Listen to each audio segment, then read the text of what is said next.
মা কি জিনিস। আজকে মাকে খেতে দেন না, মাকে সংসার থেকে ডিভাইডেড করে দেন। 3 ভাই বেলে মাকে ঠেলাঠেলি করেন, আমি একা খেতে দেব? মাকে কারা কারা বের করে দেন, অবহেলা করেন। 7200 দিনে 8 ভাই বোনকে দুধ খাওয়াইছে আপনার মা। আজকে মায়ের হাঁটু ব্যথা, মাজা ব্যথা। আজকে তোমার মা ঠিক মতো সোজা হয়ে হাঁটতে পারে না, ক্যালসিয়ামের ঘাটতি। কেন? 8টা ভাই বোন যদি 7200 দিন বুকের দুধ চুষে খায়, ওই মায়ের শরীরে কিছু থাকে না।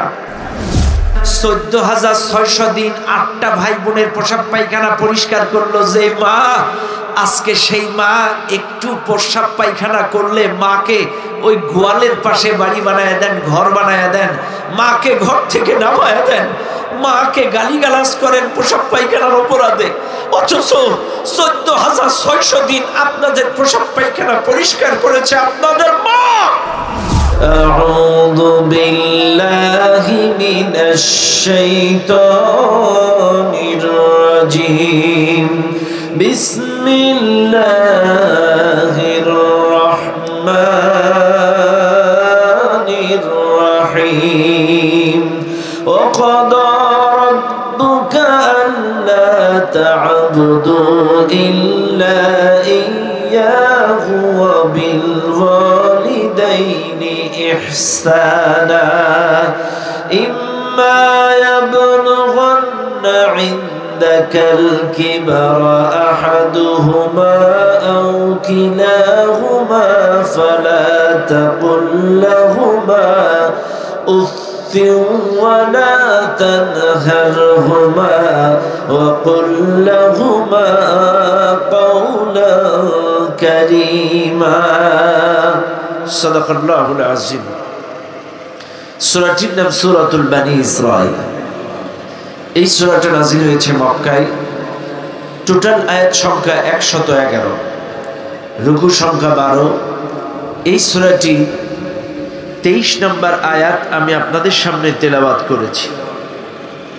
এই মাহফিলে যারা আছে মনে রাখবেন, আল্লাহ তাআলা বলেন ওয়াকাদা রাব্বুকা আল্লা তা'বুদু ইল্লা ইয়্যাহ। আল্লাহ তাআলা বলছেন তোমার রবের আদেশ তার গোলামি করো, আর কারণ নয়। ওয়া বিল ওয়ালিদাইনি ইহসানা, এবং পিতামাতার সঙ্গে সৎ আচরণ করো। ইম্মা ইয়াবলুগান্না ইনদাকাল কিবারা আহাদুহুমা আও কিলাহুমা, তোমাদের পিতামাতা বার্ধক্যে উপনীত হয়ে একজন অথবা উভয় যদি তোমাদের জীবদ্দশায় উপনীত হয়, পৌঁছায়, খবরদার তাদের আচার আচরণ ব্যবহার বা তোমাদের ব্যবহারের কারণে ফালা তাকুল লাহুমা উফফিন ওয়ালা তানহারহুমা ওয়াকুল লাহুমা কাওলান কারীমা, তাদের সঙ্গে উফ শব্দ পর্যন্ত ব্যবহার করবে না, ধমক দিয়ে কথা বলবে না, সম্মানসূচক কথা বলবে। শাব্দিক অর্থ আমি আপনাদেরকে শুনিয়ে দিলাম। এবার আসেন মূল আলোচনায় চলে যান। আল্লাহ তাআলা বলছেন রবের আদেশ। কার আদেশ বলেন? কার আদেশ? আল্লাহ তাআলা আদেশ দিচ্ছেন আল্লাহ তা'বুদু ইল্লা ইয়্যাহ, রবের গোলামি করো আর কারণ নয়। এই মাহফিলে যারা আছেন একটু খেয়াল করবেন ভালো করে। এখন আসেন রবের ইবাদত করো, আল্লাহ তা'বুদু।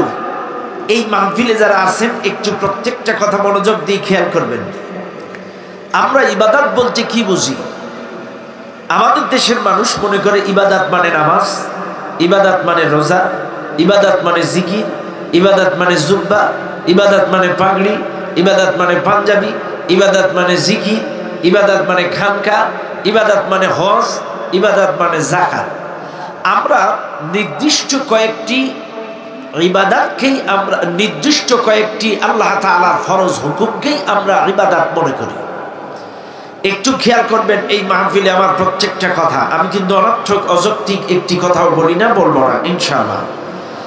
আমরা এদেশের মানুষ ইবাদত বলতে মনে করি নামাজ, ইবাদত বলতে মনে করি রোজা, ইবাদত বলতে মনে করি হজ। আসলে কি ইবাদত মানে নামাজ? আসলে কি ইবাদত মানে রোজা? আসলে কি ইবাদত মানে হজ? শোনেন, আল ইবাদাহ এর অর্থ হচ্ছে গোলামি করা, দাসত্ব করা, নত হওয়া। এই মাহফিলে যারা আছেন, আল্লাহ রাসূল বলছেন আল ইবাদাতু ইসমুন জামিউন লিকুল্লি মা ইউহিব্বুহুল্লাহ ওয়া ইয়ারদাহু মিনাল আকওয়ালি ওয়াল আ'মালি আয-যাহিরি ওয়াল বাতিন। গোপনে প্রকাশ্যে যেই সকল কথা এবং কাজ আল্লাহ তাআলা পছন্দ করেন এবং তাতে খুশি হন, এই সকল কাজগুলোই ইবাদত করা হয়। এবার আসেন, আমি কিন্তু আপনাদেরকে দুই সাইডই বুঝালাম ইবাদত কি। এক নাম্বার বুঝালাম ইবাদত মানে গোলামি করা, দাসত্ব করা, আনুগত্য করা, নত হওয়া। এই মাহফিলে যারা আছেন, আমাদের দেশের মানুষ আয়াত পড়ে ইবাদতে কিন্তু ব্যাখ্যা করে নামাজের, আয়াত পড়ে ইবাদতের ব্যাখ্যা করে রোজার, আয়াত পড়ে নামাজের ব্যাখ্যা করে জিকিরের। একটু প্রমাণ দেই, বেয়াদবি নেবেন না। এমনও কিছু লোক আছে বয়ান করে ওমা খলাকতুল জিন্না ওয়াল ইনসা ইল্লা লিয়াবুদুন, আল্লাহ জিন এবং ইনসানকে সৃষ্টি করেছে তার ইবাদতের জন্য, আসো আমরা নামাজ পড়ি। একটা গ্রুপ নামাজের ব্যাখ্যা দিল, আচ্ছা বাদ দিলাম।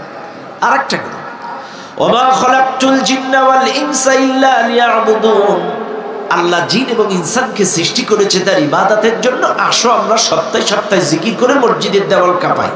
আচ্ছা বাদ দিলাম।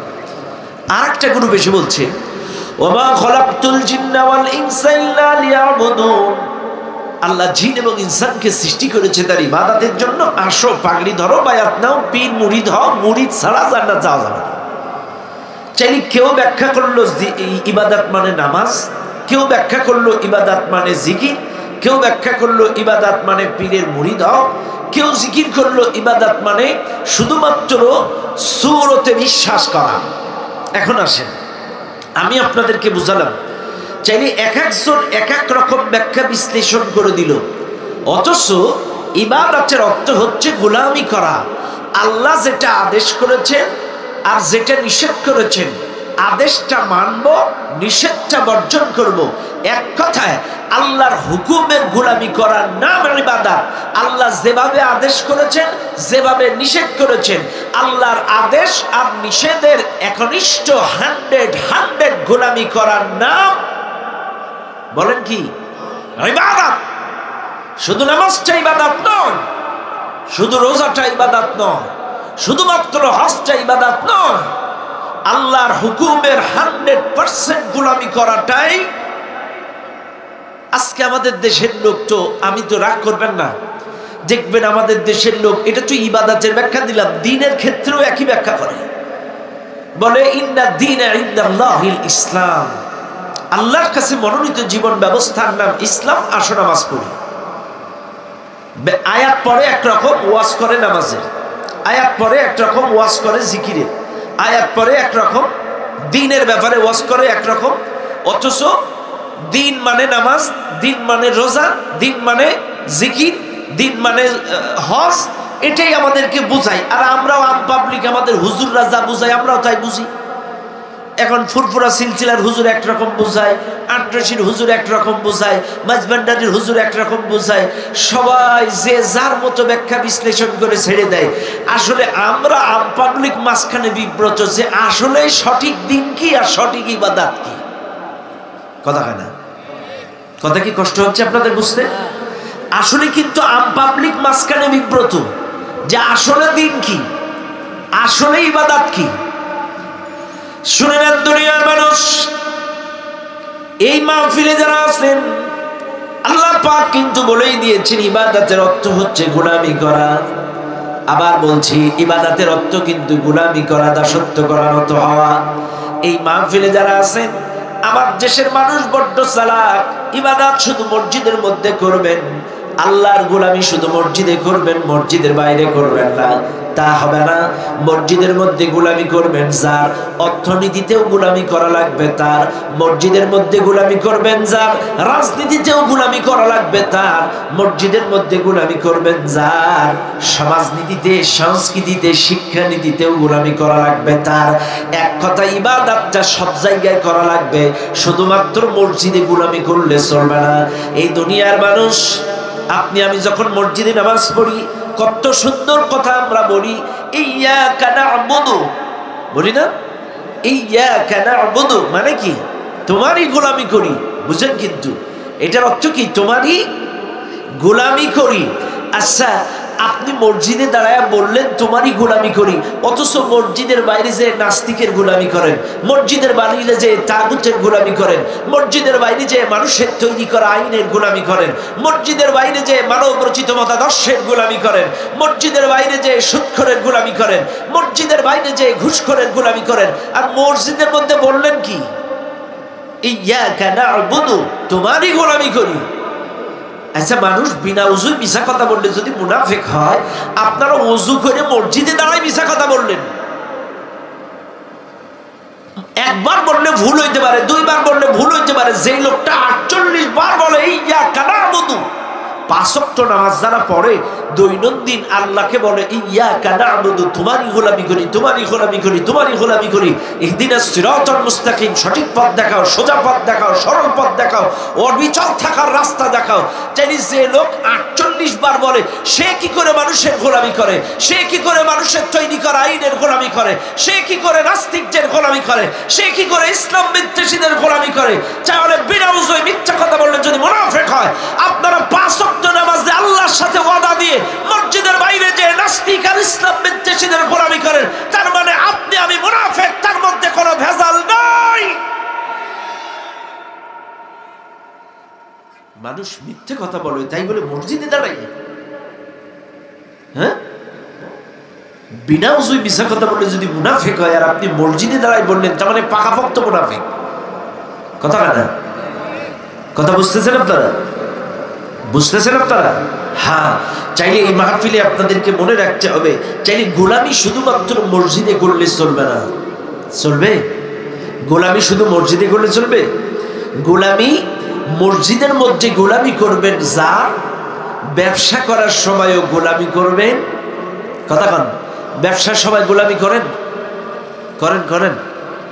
হ্যাঁ, কাঁচা আমডারে পাকা বানায় বিক্রি করবেন, কাঁচা কলাডারে পাকা বানায় বিক্রি করবেন, চিংড়ি মাছে পুষ করবেন, তারপরে ওজনে কম দিবেন, 500 টাকার জিনিস 1500 টাকা কেনা দামে বিক্রি করবেন। মোটামুটি আমি এই গড়ে কান্দার লোক এইটা কম না, আমি আর এলাকার কথা বলছি আর কি। কথা কন না কেন? ব্যবসার মধ্যে কি আল্লাহর গোলামি আছে? আল্লাহর ভয় করেন? নাই নাই নাই, ব্যবসার মধ্যে আল্লাহর গোলামি নাই। আশ্চর্য হয়ে যাবেন। আমার কয়টা গরু আছে বুঝছেন? রাগ করবেন না, কথায় কথা বেড়ে গেল। আমার কয়টা গরু আছে, তো আমি এক এলাকায় এক লোককে বিশ্বাস করে অনেক আগে কিছু টাকা অ্যাডভান্স করছিলাম যে আমারে কিছু বিচুলি পাঠাবেন। আপনারা আজ অব্দি শুনছেন যে 3টা ভ্যানের উপরে 5 কাউন্ট বিচলি ধরে? তার মানে কি সাইজের বিচুলি? 3 ভ্যানে 5 কাউন্ট বিচলি পাঠাইছে আমার। কত মানে এই মানুষের নীতি। এখন বিচুলির দাম বলে তাই বলে আপনি আটি ছোট করে ফেলবেন? আশ্চর্য হয়ে যাবেন আপনারা। 5 কাউন্ট বিচলি, 1 কাউন্টে 64 গল্লা, 5 কাউন্ট বিচলি 3টা ভ্যানে আসছে একবারে। চাইলে কি কায়দার বিচলি পাঠাইছে চিন্তা করেন একবার। টাকা কিন্তু 16 আনা নিয়ে নিস। ওয়াজ করবো কোন জায়গায়? জায়গা নেই। চাইলে বোঝা গেল আমরা আল্লাহর গোলামি শুধু মসজিদে করি। আমাদের বিশ্বাস আল্লাহ খালি মসজিদে আছে, বাইরে নেই। কি? এটাই আমাদের বিশ্বাস। এইবার আসেন, চাইলে মসজিদের মধ্যে গোলামি করলাম আল্লাহর, ব্যবসার মধ্যে গোলামি করলাম আল্লাহর। এইবার আসেন তো রাজনীতির মধ্যে গোলামি করেন। গোলামি করেন রাজনীতিতে? এখানে যারা আছেন আমার কথা রাগ করবেন না, কে কোন দল করেন আমি জানি না, তবে কোনো না কোনো দল আপনার অন্তরে আজকে এখান থেকে আপনাদেরকে শিক্ষা নিতে হবে। শুধুমাত্র গোলামি আল্লাহর ঘরে করলে চলবে না। আমার আগে ডান সাইডে যে রাজনৈতিক ব্যক্তিটা বসা ছিল উনি কিন্তু বলে গেছে যে হুজুরদের আলোচনার ভিত্তিতে আমাদের ব্যক্তি জীবন, পারিবারিক জীবন, রাজনৈতিক জীবন সাজাতে হবে। এই বক্তব্য কিন্তু আমার এই পাশে যে অতিথি বক্তব্য উনি কিন্তু বলে গেছে, বলছে না? চাইলে হুজুরদের বক্তব্যের ভিত্তিতে ব্যক্তি জীবন, পারিবারিক জীবন, রাজনৈতিক জীবন আমাদের সুন্দর করে সাজাতে হবে, এ কথা কিন্তু উনি বলে গেছে। চাইলে আমাদের দেশের মানুষ মনে করে ইবাদত শুধুমাত্র মসজিদে, ইবাদত শুধুমাত্র মাদ্রাসায়, না, ইবাদত কিন্তু রাজনীতিতেও আছে, কিন্তু আমরা এটা বিশ্বাস করি না। আমরা মনে করি এই রাজনীতির মধ্যে ইসলাম ঢুকাবো কেন? ইসলামের মধ্যে কোনো রাজনীতি নেই, এটা আমাদের ধারণা। আচ্ছা ভাই, আপনারা বলেন আল্লাহু আকবার মানে কি? বলেন, সবাই বলেন। আল্লাহু আকবার মানে আল্লাহ মহান, আল্লাহ বড়। আচ্ছা, ইসলামটা কে দিয়েছেন? কে দিয়েছেন? আল্লাহ দিয়েছে। এবার আমরা আলেম উলামারা বলি ইসলামী রাজনীতি, এটার অর্থ টোটালটাই বোঝাচ্ছি আমি। চাইলে আল্লাহ মহান, আল্লাহ বড়, এ জমিন কার? সবাই বলেন। জমিন কার? আসমান কার? আপনাকে সৃষ্টি করেছেন কে? আমাকে আপনাকে সৃষ্টি করেছেন কে? চাইলে সব কিছু আল্লাহ। চাইলে বুঝলাম, কিন্তু আল্লাহ মহান, আল্লাহ বড়, আল্লাহ সৃষ্টি করেছেন জমিন, আল্লাহ সৃষ্টি করেছেন আসমান। দলিল কি? আল্লাযী খলাকাকুম, তোমাদেরকে সৃষ্টি করেছি আমি।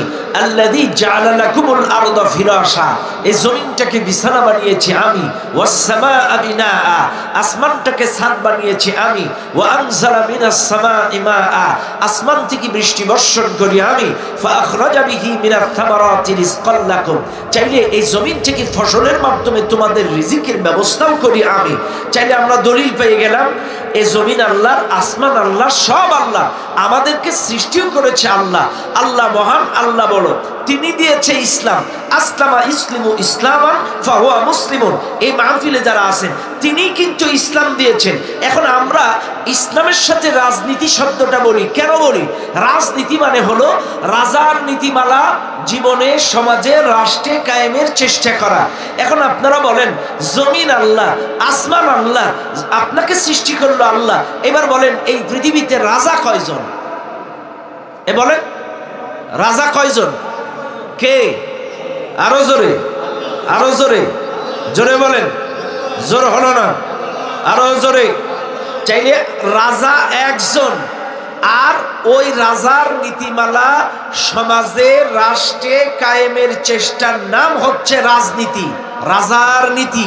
এখন আপনারা খেয়াল করেন, ইসলামী রাজনীতি চাইলে আল্লাহর রাজনীতি। এখন আসেন, এই পৃথিবীতে প্রত্যেকটা দলের একটা গঠনতন্ত্র আছে, নীতিমালা আছে, রুলস রেজুলেশন আছে। যে যেই দল করে সেই দলের গঠনতন্ত্র, নীতিমালা সমাজে, রাষ্ট্রে কায়েমের চেষ্টা করে, তাকে বলা হয় ওই দলের সৈনিক, ওই দলের সৈনিক।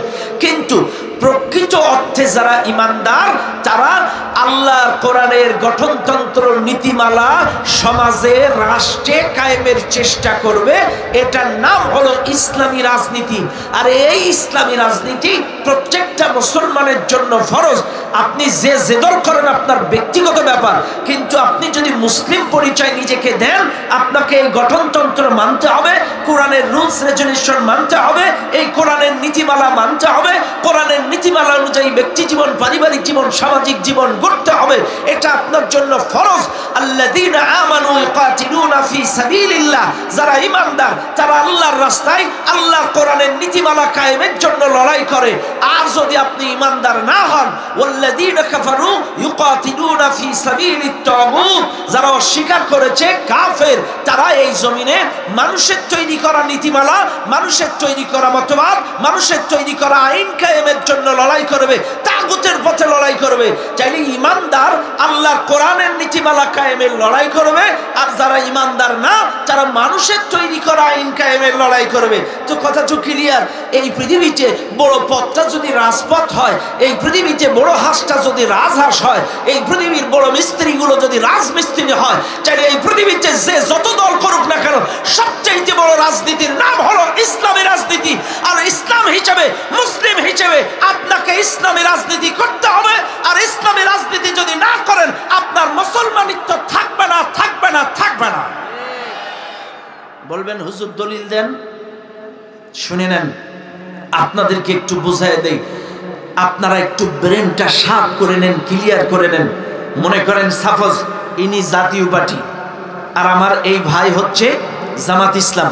আমি জাস্ট বোঝানোর জন্য বুঝছি।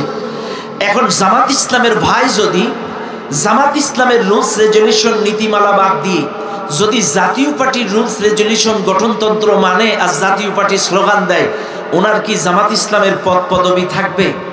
বাদ দিলাম।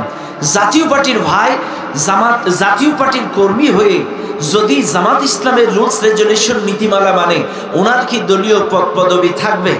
ব্যাস, এক দলের কর্মী আর এক দলের গঠনতন্ত্র নীতিমালা মানলে আর স্লোগান দিলে ওদের সাথে উঠা বসা করলে যদি দলীয় পদ পদবি না থাকে, এক দলের কর্মী আর এক দলের সাথে চলার কারণে নীতিমালা মানার কারণে যদি কর্মীত্ব বাতিল হয়, চাইলে আপনি মুসলিম নিজেকে পরিচয় দেন, নামের আগে মোহাম্মদ লেখেন, আপনি বলেন আপনার ধর্ম ইসলাম, চাইলে আপনি পরিচয় দিচ্ছেন মোহাম্মদ, আপনি মুসলিম। এ জমিন আল্লাহর, আসমান আল্লাহ।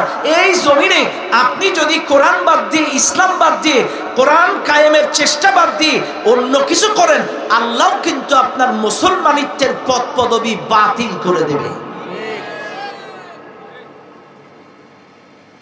আমরা যে কালেমা পড়ি, লা ইলাহা ইল্লাল্লাহ মুহাম্মাদুর রাসূলুল্লাহ, এই কালেমাটা কি বুঝে পড়েন? অর্থ কি? আল্লাহ ছাড়া আইনদাতা নাই, এক আল্লাহর আইন মানতে হবে। এই কালেমার অর্থ এক আল্লাহর আইন মানতে হবে, মুহাম্মদকে নেতা হিসেবে মানতে হবে। এখন আপনারা এই মাহফিলে যারা আছেন, এক আল্লাহর আইন কি মানেন? মানেন নাই? রাগ করবেন না। আমি কিন্তু শুরুতে একটি কথা বলেছিলাম, আমাদের দেশের লোক মনে করে দিন মানে নামাজ, দিন মানে রোজা, দিন মানে হজ। শোনেন, দিন মানে রাষ্ট্রীয় আইন। দিন মানে কি? রাষ্ট্রীয় আইন। দিন মানে আনুগত্য, দিন মানে বিচার দিবস, দিন মানে একনিষ্ঠ গোলামি, দিন মানে ইসলামী জীবন ব্যবস্থা। কিন্তু আমরা মনে করি দিন মানে নামাজ, দিন মানে রোজা। আসো দিনের পথে, আসো নামাজ পড়ো। দিন মানে রাষ্ট্রীয় আইন। আপনার আমার কাজ দিন কায়েম করা। আল-ইয়াওমা আকমালতু লাকুম দীনাকুম ওয়া আতমামতু আলাইকুম নি'মাতি ওয়া রাদিতু লাকুমুল ইসলাম দীনা। আমি আল্লাহ তোমাদের জন্য দিনটাকে পরিপূর্ণ করে দিলাম, আনুগত্যের বিধানটাকে পরিপূর্ণ করে দিলাম। চাইলে আল্লাহ যদি আনুগত্যের বিধান পরিপূর্ণ করে দেয়, আমাদের অবশ্যই উচিত এই জমিনে আনুগত্যের বিধান কায়েম করা। ও দুনিয়ার মানুষ, এই মাহফিলে যারা আছেন, প্রত্যেকটা কথা ভালো করে খেয়াল করবেন। চাইলে শুধুমাত্র ইবাদত মসজিদে করলে চলবে না, ব্যবসার মধ্যে করলে চলবে না, রাজনীতিতেও আল্লাহর গোলামি করা লাগবে, অর্থনীতিতেও আল্লাহর গোলামি করবে, সংস্কৃতিতেও আল্লাহর গোলামি করবে, শিক্ষানীতিতেও আল্লাহর গোলামি করবে। জীবনের সব ক্ষেত্রে এক আল্লাহর গোলামি করা লাগবে। আমি আবারও বলছি, ইবাদতের অর্থ কিন্তু গোলামি করা, দাসত্ব করা। চাইলে জীবনের সব ক্ষেত্রে গোলামি করা লাগবে কার? বলেন কার? জীবনের সব ক্ষেত্রে এক আল্লাহর গোলামি করা লাগবে। এটা আমার আপনার মাথার মধ্যে রাখা লাগবে। আমি আবারও বলছি, শুধুমাত্র এক জায়গায় গোলামি করলে চলবে না। অর্থনীতি, রাজনীতি, সমাজনীতি, শিক্ষানীতি, সংস্কৃতি, সব জায়গায় এক আল্লাহর গোলামি করতে হবে। আল্লাহর কোরআন বলেন, ইয়া ইবাদিয়াল্লাযীনা আমানু ইন্না আরদি ওয়াসিআতুন ফাইয়ায়া ফা'বুদুন। আল্লাহ পাক বলেন, এই পৃথিবীটা প্রশস্ত, তুমি যেখানেই থাকো আমার গোলামি করো।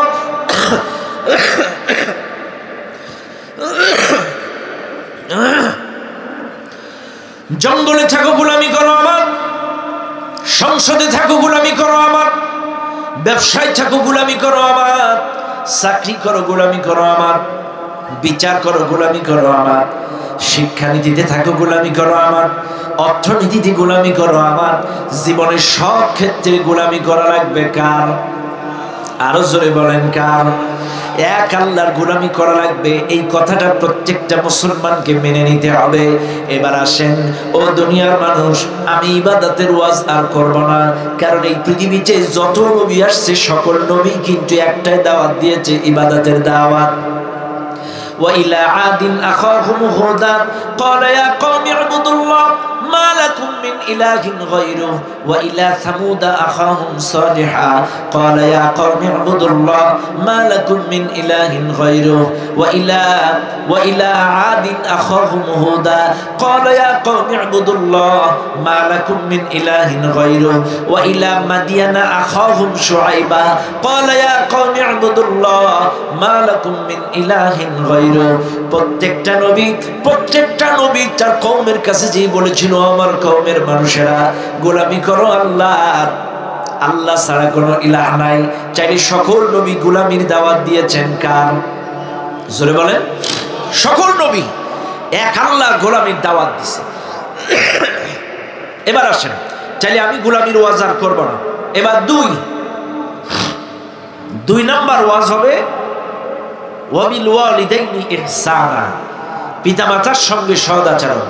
বাবাজি, ও মুরব্বী, কষ্ট পাচ্ছেন আপনারা? হ্যাঁ, কষ্ট পাচ্ছেন না? আসলে আমি কিন্তু কিসসা কাহিনী বলার পাগল না। কোরআনের কথা অনেকের ভালো লাগতে নাও পারে, কথা বলেন না কেন? কোরআন সবার ভালো লাগবে এটা কথা না। কোরআন আবু জেহেলও শুনেছে, আবার আবু বকরও শুনেছে, শুনে নাই? আবু বকর রাদিয়াল্লাহু তাআলা আনহু কোরআন শুনে ঈমান বেড়েছে, আবার ইসলাম বিদ্বেষীদের কোরআন শোনার পরে শয়তানি আরো বেড়েছে। এজন্য কোরআন শুনলে সবার যে হেদায়েতে আসবে, আমলে আসবে, এটা কিন্তু বাস্তব নয়। কথা কোন ঠিক না বেটি? এটা মাথায় রাখবেন। এখন আছেন, আল্লাহ বলছেন 1 নম্বর আমার গোলামি করো, আর কারণ নয়। 2 নম্বর ওয়াবিল ওয়ালিদাইনি ইহসানা, পিতামাতার সঙ্গে সদ আচরণ করো। কার সাথে? সবাই বলেন, পিতামাতার সঙ্গে সদ আচরণ করো। এখন আসেন, পিতামাতা কারা? আজকে সংক্ষিপ্ত কিছু কথা আপনাদের বলে যায়। পিতামাতা কারা? পিতামাতা হলো তারা এই পৃথিবীতে সবচেয়ে আপনাকে ভালোবাসে যারা। পিতামাতা তারা এই পৃথিবীতে আপনার জন্য সবচেয়ে বেশি কষ্ট নির্যাতন সহ্য করেছে যারা। মনে রাখবেন, এই মাহফিলে যারা আছেন আপনারা বলতে পারবেন মায়ের ভালোবাসা কখনো দাদির মতো হয়? কথা বল না কেন? দাদির ভালোবাসা মায়ের মতো হবে কখনো? ফুফুর ভালোবাসা মায়ের মতো হবে? খালার ভালোবাসা মায়ের মতো হবে? চাচির ভালোবাসা মায়ের মতো হবে? হবে না। চাচার ভালোবাসা বাবার মতো হবে? হবে। খালুর ভালোবাসা বাবার মতো হবে? হবে না। বাবা বাবাই, মা মায়। মা বাবা সে আপনাকে সবচেয়ে ভালোবাসে যে। মা বাবা সে আপনার জন্য এই পৃথিবীতে সবচেয়ে কষ্ট করে যে। এখন আসেন, মা কি আর বাবা কি একটু আপনাদেরকে ধরায় দেয়। এই মাহফিলে যারা আছেন, আমি কিন্তু কোরআনের কথা বলছি। আল্লাহ তাআলা বলছেন পিতামাতার সঙ্গে সদ আচরণ করার কথা, পিতামাতার সঙ্গে উত্তম আচরণ করার কথা। একটু ভালো করে লক্ষ্য করেন। এবার আসেন, মা কি?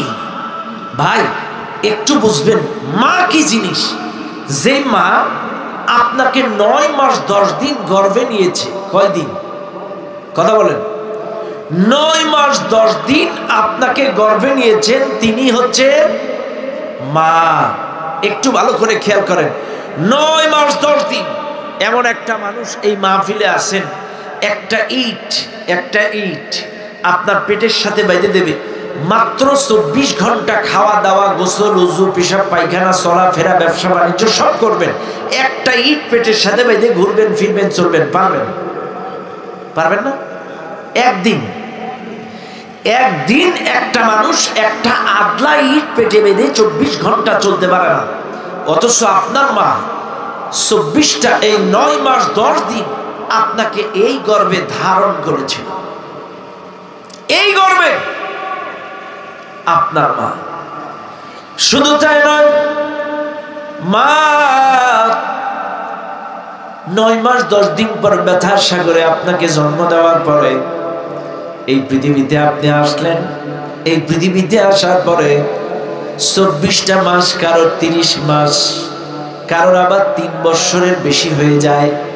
এই মাহফিলে যারা আছেন একটু বুকে হাত দিয়ে বলেন, 24টা মাস 30টা মাস বুকের তাজা দুধ খাইলেন। আরে মা কি জিনিস! এই মাহফিলে এমন লোক আছে 8 ভাই বোন, 10 ভাই বোন, 5 ভাই বোন। 8 ভাই বোন যদি আপনারা হন, 8 ভাই বোন একটু আপনাদেরকে একটু হিসাব করে দেই। 30 গুণ 30,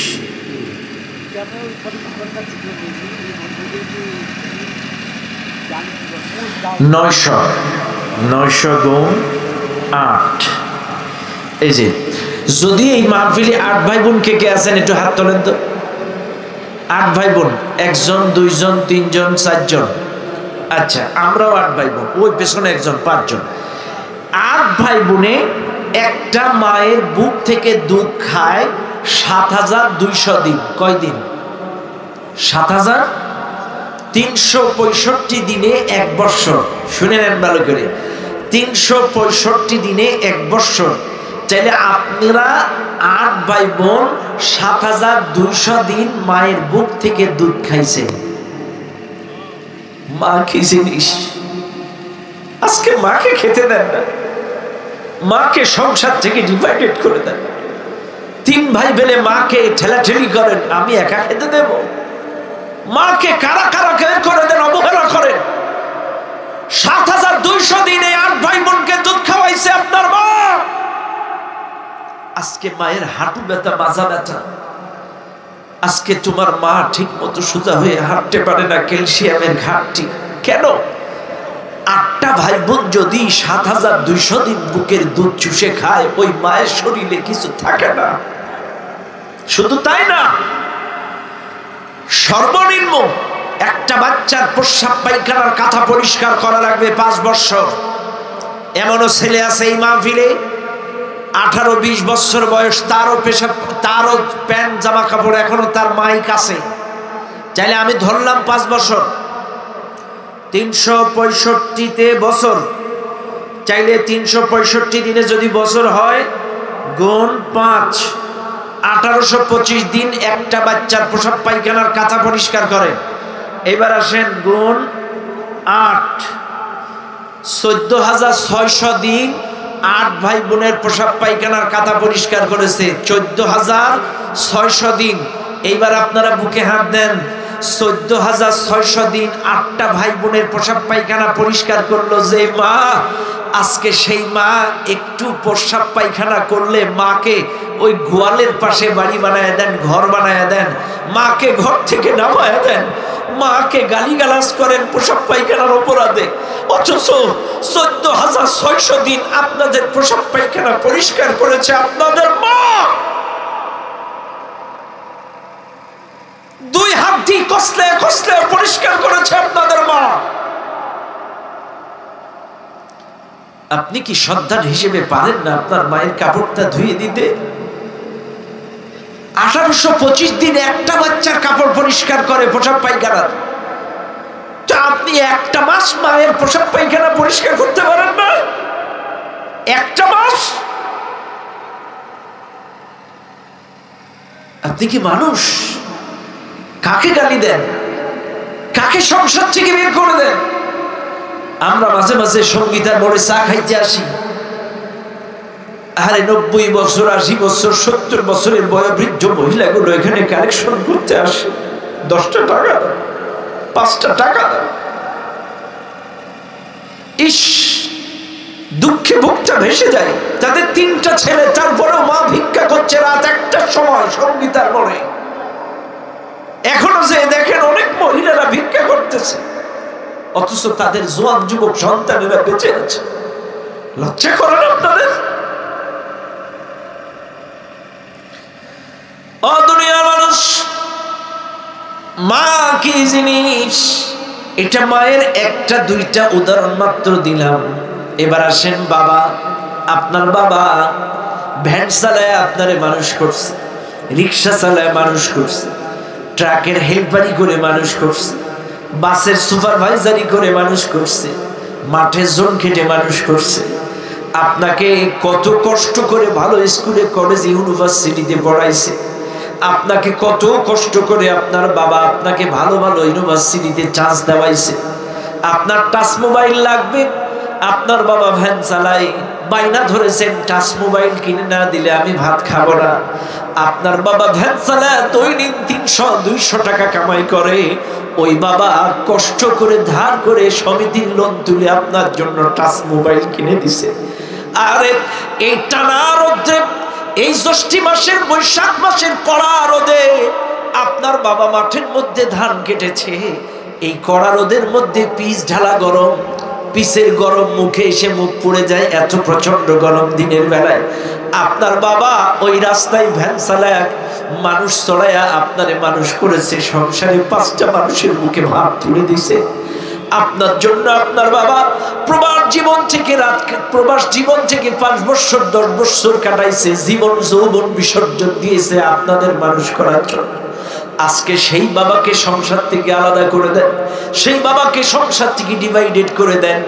আপনাদের উদ্দেশ্যে বলি, খবরদার, মা বাবাকে কষ্ট দিবেন না।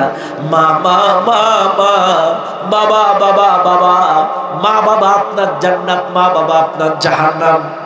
এখান থেকে মসজিদে যাবেন নামাজ পড়তে দূরে, ওই মসজিদ আপনার বাড়ির থেকে 500 মিটার দূরে, আপনার বাড়ির থেকে আধা কিলোমিটার দূরে নামাজ পড়তে যান জান্নাতের আশায়। জান্নাত কিন্তু আপনার বাড়ি, আপনার মায়ের পায়ের নিচে, আপনার বাবার খেদমতের ভেতরে, মায়ের খেদমতের ভেতরে নামাজ পড়বেন মসজিদে জান্নাতের আশায়। জান্নাত কিন্তু আপনার বাড়ি। এজন্য অনুরোধ করব, একটা বিল্ডিং বানাইতে গেলে ভিত যদি মজবুত হয় বিল্ডিংটা দীর্ঘস্থায়ী হয়, আর ভিত যদি মজবুত না হয় বিল্ডিংটা ধসে পড়ে। এটা যেমন বাস্তব, ঠিক একইভাবে শুনে নেন, প্রত্যেকটা মুসলমানের জন্য তার মা বাবা হচ্ছে সকল ইবাদতের ভিত। মা বাবা যদি খুশি থাকে, মা বাবা যদি সন্তানের পরে সন্তুষ্ট থাকে, মা বাবা যদি সন্তানের ইবাদতের পরে খুশি থাকে, চাইলে আপনি নামাজ রোজা হজ যাকাত যত বিল্ডিং দেবেন, আল্লাহ খুশি, আল্লাহ খুশি, ইবাদত বন্দেগী কবুল হবে। আর মা বাবা যদি আপনার পরে অসন্তুষ্ট হয়, আপনার নামাজ রোজাগুলো রানা প্লাজার মতো ধসে পড়বে, আল্লাহর দরবারে যাবে না। ও গো মা, তুমি এই পৃথিবীর শ্রেষ্ঠ নিয়ামত, তোমারই পদ তলে রয়েছে জান্নাত। ও গো মা, তুমি এই পৃথিবীর শ্রেষ্ঠ নিয়ামত, তোমারই পদ তলে রয়েছে জান্নাত। কথা বল না কেন? এই পৃথিবী থাকত গো ফুল পাখিহীন, এই পৃথিবী থাকত গো মায়া মহীন, এই পৃথিবী থাকত গো ফুল পাখিহীন, এই পৃথিবী থাকত গো মায়া মহীন। যদি না পেত তোমার, যদি না পেত তোমার মায়ারি হাত, যদি না পেত তোমার মায়ারি হাত, ও গো মা, তুমি এই পৃথিবীর শ্রেষ্ঠ নিয়ামত, তোমারই পদ তলে রয়েছে জান্নাত। ও গো মা, তুমি এই পৃথিবীর শ্রেষ্ঠ নিয়ামত, তোমারই পদ তলে রয়েছে জান্নাত। শুনলেন দুনিয়ার মানুষ, আল্লাহ পাক বলেন, ইম্মা ইয়াবলুগান্না ইনদাকাল কিবারা আহাদুহুমা আও কিলাহুমা, তোমার মা অথবা বাবা, একজন অথবা উভয়, আহাদুহুমা আও কিলাহুমা, একজন অথবা উভয়, বার্ধক্যে উপনীত হয়ে যদি তোমার জীবদ্দশায় এসে পড়ে, অনেক সময় মানুষের বয়স হয়ে গেলে একই শব্দ বারবার চয়ন করে, উচ্চারণ করে। অনেক সময় মা বাবারা যখন 80-90 বছর হয়ে যায়, ছোট্ট বাচ্চাদের মতো আচরণ করে, একই প্রশ্ন ঘুরায় ফিরায় বারবার করে। অথবা আপনার আচরণের কারণে আল্লাহ পাক বলেন, খবরদার, ফালা তাকুল লাহুমা উফ, উফ শব্দ পর্যন্ত তাদের সামনে ব্যবহার করবা না। ওয়ালা তানহারহুমা, ধমক দিয়ে কথা বলবা না। অনেক সময় তোমার মায়ের বয়স 70, বাবার বয়স 80, হঠাৎ তোমার বাবার হাত থেকে একটা কাঁচের গ্লাস হাত থেকে পড়ে যেতে পারে, একটা কাঁচের গ্লাস পড়ে গেল, এমন ধমক আপনি জানেন না তো দাম কত? একটা কাছের গ্লাসের জন্য বাবাকে ধমক দিলা, একটা কাছের জগের জন্য মাকে ধমক দিলা। খবরদার ধমক দিবা না। অনেক সময় মা আগে মারা যায়, বাবা বেঁচে থাকে অনেক দিন, অথবা বাবা মারা যায়, মা বেঁচে থাকে। মা আর বিয়ে করে না, বাবাও বিয়ে করে না। দেখা যায়, লক্ষ্য করা যায়, সন্তানদের ছোট ছোট বাচ্চা কাচ্চা আছে, এখন মায়েরও সাথী নাই, বাবারও সাথী নাই, চাচি নাই অথবা চাচা নাই। আমার আপনার বাবা, তার একা একা ভাল লাগে না। মাঝে মাঝে দাদা, ভাই, বোন, ওই যে নাতি পুতারে নিয়ে একটু সময় কাটায়, গল্প করে।